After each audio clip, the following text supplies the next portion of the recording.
Hola, mi nombre es Javier.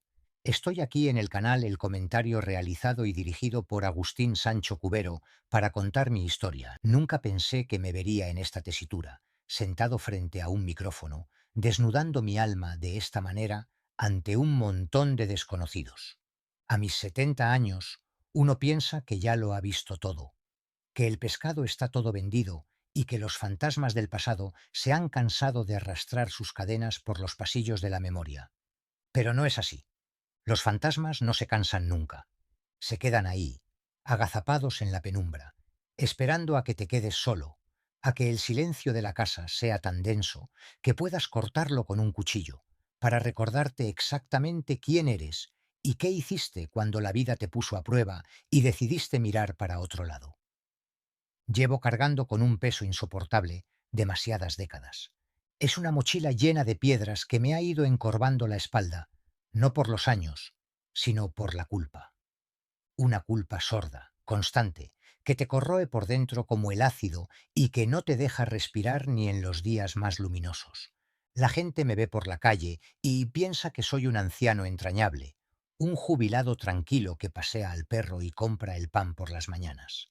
Me saludan con respeto, me ceden el asiento en el autobús y me sonríen con esa condescendencia que se le tiene a los viejos. Si supieran lo que hay detrás de estos ojos cansados, si pudieran asomarse por un instante a las alcantarillas de mi conciencia, se apartarían de mí como si fuera un leproso. Y tendrían toda la razón del mundo para hacerlo. Todo empezó hace casi 50 años, en un Madrid gris, asfixiante, donde las apariencias lo eran absolutamente todo. Yo era un tipo joven, ambicioso, con unas ganas locas de comerme el mundo y de escalar puestos en la sociedad a cualquier precio. Trabajaba en una gestoría de las de antes, rodeado de papeles, de pólizas y de secretos ajenos. Mi jefe era un hombre influyente, de esos que tenían hilos que mover en todas partes y que sabían perfectamente qué resortes tocar para hundir o encumbrar a cualquiera. Yo quería ser como él. Quería ese poder, ese respeto reverencial que infundía cuando entraba en una habitación. Y para conseguirlo, empecé a vender mi dignidad a plazos, sin darme cuenta de que el último pago sería mi propia alma. El primer secreto que me ha podrido por dentro tiene que ver con mi propia familia, concretamente con mi hermano menor, Luis. Luis era todo lo contrario a mí. Era un idealista, un muchacho con un corazón de oro que no soportaba las injusticias y que se metía en todos los charcos posibles por defender lo que él consideraba que era correcto. Eran tiempos difíciles, peligrosos, donde levantar la voz más de la cuenta te podía costar muy caro. Él se involucró en movimientos clandestinos, en reuniones secretas donde se hablaba de libertad y de derechos. Yo lo sabía. Sabía perfectamente en qué pasos andaba porque compartíamos habitación y más de una vez me tocó esconderle panfletos debajo del colchón. Un día mi jefe me llamó a su despacho. Tenía sobre la mesa un informe con el nombre de varios jóvenes que estaban siendo investigados. Entre ellos estaba el de mi hermano. Mi jefe me miró a los ojos, con esa frialdad que solo tienen los que se creen Dios, y me dijo que mi futuro en la empresa dependía de mi lealtad. Me dio a entender, de una forma muy sutil pero inequívoca, que si demostraba que estaba del lado correcto del sistema, mi ascenso estaba garantizado. Pero que si en mi entorno cercano había manzanas podridas, yo caería con ellas. El pánico me atenazó las entrañas. No fue miedo por la seguridad de mi hermano, no. Fue un miedo egoísta, un miedo atroz a perder mi posición, a ver truncada la carrera que apenas estaba empezando a construir. Esa misma noche, sabiendo perfectamente lo que hacía, saqué de nuestro cuarto una lista con nombres y direcciones de los compañeros de Luis que él guardaba con celo. Se la entregué a mi jefe a la mañana siguiente. Le dije que quería limpiar el nombre de mi familia y demostrar dónde estaban mis lealtades. Pensé, en mi infinita cobardía, que a mi hermano no le pasaría nada grave por ser quien era y por tener un hermano bien posicionado. Qué estúpido fui, qué miserable. 2 días después, la policía tiró la puerta de la casa de uno de sus amigos. Hubo detenciones, palizas y vidas destrozadas para siempre. A mi hermano lo detuvieron también. Pasó meses en un calabozo oscuro, sufriendo cosas que jamás se atrevió a contarme detalladamente, pero que se le quedaron grabadas en la mirada para el resto de sus días. Luis salió de allí siendo una sombra de lo que era. Perdió la alegría, perdió la fe en el ser humano y, lo peor de todo, pasó el resto de su vida creyendo que el traidor había sido uno de sus mejores amigos, un chaval que acabó suicidándose un año después porque no pudo soportar el vacío y el desprecio de sus propios compañeros que lo señalaban como el chivato. Yo me callé. Vi a ese chaval hundirse en la miseria, vi a mi hermano llorar su muerte y arrastrar una depresión tremenda, y no dije nada. Mantuve la boca cerrada para salvar mi pellejo y mi flamante nuevo puesto de socio junior en la firma. Mi hermano murió hace 10 años, pensando que yo había sido su salvador, el que movió hilos para sacarlo de la cárcel, cuando en realidad fui el verdugo que lo metió en ella y el que empujó a un inocente al suicidio. Cada vez que visito su tumba, siento que la tierra debería abrirse y tragarme vivo. Pero la bajeza humana no tiene límites cuando te dejas arrastrar por la codicia y el egoísmo. Años más tarde, ya asentado en mi profesión, me encargué de la gestión de los bienes de una viuda anciana, doña Engracia. Era una mujer solitaria, sin hijos, que confiaba ciegamente en mí. Me trataba casi como a un hijo, me ponía café cuando iba a su casa y me pedía consejo para absolutamente todo. Tenía un patrimonio importante, fruto del trabajo de toda la vida de su difunto marido. Yo estaba pasando por una mala racha económica debido a unas inversiones desastrosas que había hecho a espaldas de todo el mundo. Necesitaba dinero líquido de forma urgente para evitar la bancarrota y el escándalo social que eso habría supuesto. Empecé a falsificar su firma en documentos notariales. Poco a poco, con una frialdad matemática que hoy me horroriza, fui desviando fondos de sus cuentas hacia sociedades pantalla que yo mismo había creado. Me decía a mí mismo que solo era un préstamo, que en cuanto me recuperase le devolvería cada peseta, que ella era vieja y no se iba a dar cuenta de nada porque le sobraba el dinero. Excusas baratas que se pone uno para poder dormir por las noches mientras le roba a una anciana indefensa que te mira con ojos de gratitud. Pero las cosas se complicaron. La salud de doña Engracia empeoró rápidamente y necesitó cuidados médicos especializados y muy costosos en una clínica privada. Cuando su sobrino, que vivía en el extranjero, regresó para hacerse cargo de la situación y pidió los extractos bancarios, se encontró con que las cuentas estaban prácticamente vacías. No había dinero para pagar el tratamiento que podía haberle alargado la vida, o, al menos, haberle evitado dolores terribles en sus últimos meses.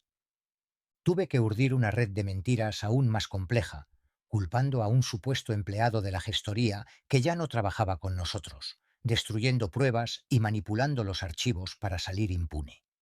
El caso nunca llegó a los tribunales por falta de pruebas claras y porque la familia no tenía recursos para meterse en pleitos largos contra un despacho con tanto renombre como el mío.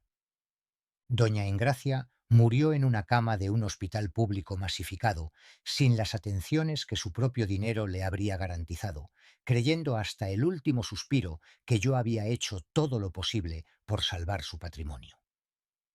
El dinero que le robé sirvió para tapar mis agujeros y para que yo siguiera aparentando ser el exitoso hombre de negocios que todos envidiaban. Cada céntimo de ese dinero estaba manchado de sangre y de abandono. Sé que lo que estoy contando es difícil de escuchar. Sé que muchos de los que están al otro lado de la pantalla estarán sintiendo un asco profundo hacia este viejo que les habla. Lo entiendo y lo comparto. Yo también me doy asco. Me miro en el espejo por las mañanas mientras me afeito y no puedo sostenerle la mirada al reflejo. Veo las arrugas, el pelo blanco y solo puedo pensar en la cantidad de miseria que se esconde detrás de esa fachada de abuelo venerable. Y no se queda ahí la cosa. El golpe más duro, el secreto que realmente me ha quebrado por dentro y por el cual sé que no tengo perdón ni en esta vida ni en la otra, tiene que ver con mi propia hija, Elena. Elena era una chica brillante, llena de vida, con un talento increíble para la pintura. Cuando tenía 20 años, se enamoró de un chico de un barrio obrero, un chaval que trabajaba en un taller mecánico. Para mí, que seguía imbuido de esa mentalidad clasista, rancia y estúpida de mantener el estatus a toda costa, aquello era una afrenta directa a mi apellido y a mi posición social. No podía permitir que mi única hija se mezclase con lo que yo consideraba chusma. Hice todo lo posible por separarlos. Discusiones monumentales en casa, chantaje emocional, amenazas con retirarle el apoyo económico para sus estudios. Pero Elena tenía el carácter fuerte que a mí siempre me faltó para las cosas nobles. Se plantó y me dijo que le daba igual el dinero, que prefería fregar suelos antes que renunciar al hombre que amaba. Al ver que no podía convencerla por las buenas ni por las malas, recurrí de nuevo a lo que mejor sabía hacer, que era jugar sucio y utilizar la información para destruir vidas. Investigué al muchacho. Descubrí que su padre había estado metido en asuntos turbios de drogas años atrás, aunque el chico no tenía absolutamente nada que ver con aquello y se mataba a trabajar 12 horas al día para sacar adelante a su madre y a sus hermanos pequeños. Utilicé mis contactos en el ámbito policial y judicial para sembrar la sospecha sobre él. Pagué a un confidente de 3 al cuarto para que colocase cierta cantidad de sustancia estupefaciente en el maletero del coche del chico justo antes de un control rutinario que yo mismo me encargué de propiciar a través de una denuncia anónima. El plan salió a pedir de boca, con una precisión quirúrgica que me hizo sentir orgulloso en aquel momento de locura y soberbia. Al chaval lo detuvieron.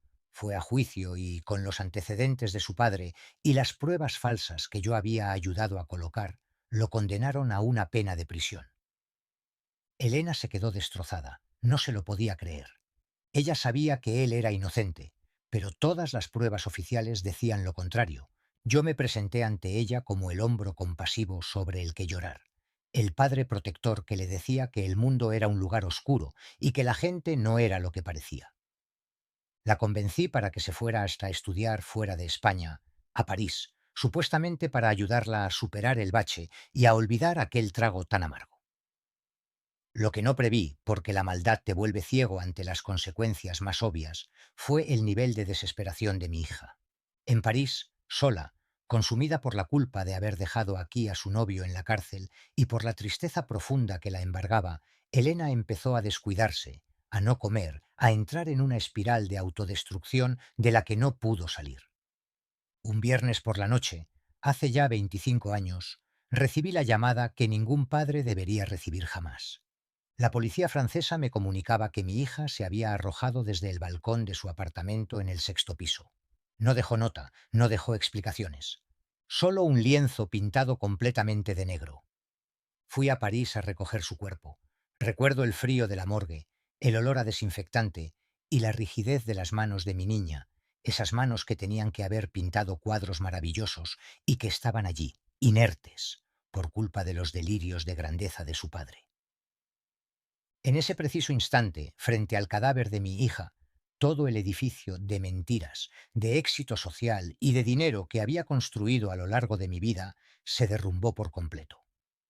Me di cuenta de la verdad descarnada, de que era un monstruo disfrazado de hombre respetable, que había sacrificado la felicidad de mi hermano, la vejez de una anciana y la mismísima vida de mi hija en el altar de mi propio egoísmo. Desde entonces, mi vida ha sido un desierto. Dejé la gestoría, me alejé de los círculos sociales que tanto me había costado frecuentar y me encerré en esta casa, con la única compañía de los recuerdos y de los fantasmas que me reprochan cada segundo de existencia. El chico del taller salió de la cárcel al cabo de unos años. Intenté buscarlo para confesarle la verdad, para ofrecerle todo mi dinero como compensación, pero ya era tarde. Se había marchado del país, nadie sabía dónde estaba y se lo había tragado la tierra. No pude ni siquiera pedirle perdón, no pude darle la oportunidad de escupirme a la cara, que es lo mínimo que me merecía. Vivimos en una sociedad que a menudo premia al más astuto, al que sabe pisar cabezas sin que se note, al que viste un buen traje y habla con propiedad. Nos fijamos en las apariencias, en el coche que conduce el vecino, en el cargo que tiene en la tarjeta de visita. Pero nadie te cuenta lo que pasa cuando te haces viejo y te quedas a solas con tus actos. El dinero no borra las lágrimas que has causado. El prestigio social no te devuelve a los muertos. El éxito profesional no sirve para nada cuando descubres que la persona que ves en el espejo es alguien a quien aborreces profundamente.